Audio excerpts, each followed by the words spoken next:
রহমানির রহিম।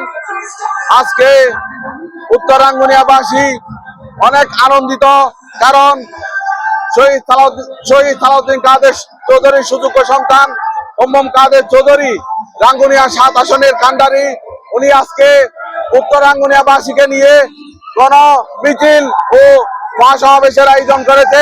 আজকে আপনারা দেখেছেন গণমিছিলে উত্তরাঙ্গুনিয়াবাসী 7টা ইউনিয়ন থেকে হাজার হাজার মানুষ এই গণমিছিলে অংশগ্রহণ করেছে এবং আজকের এই সমাবেশ সফল করেছে।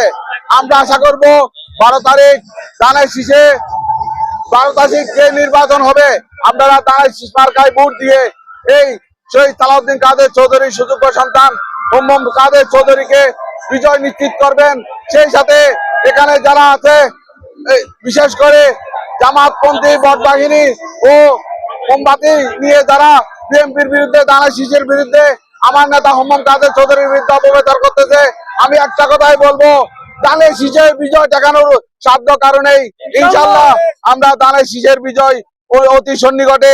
12 তারিখ সবাই আনন্দ মিছিলের জন্য আমরা অপেক্ষা করতেছি। এই আশাবাদ ব্যক্ত করে আমি আমার বক্তব্য শেষ করলাম। আসসালামু আলাইকুম।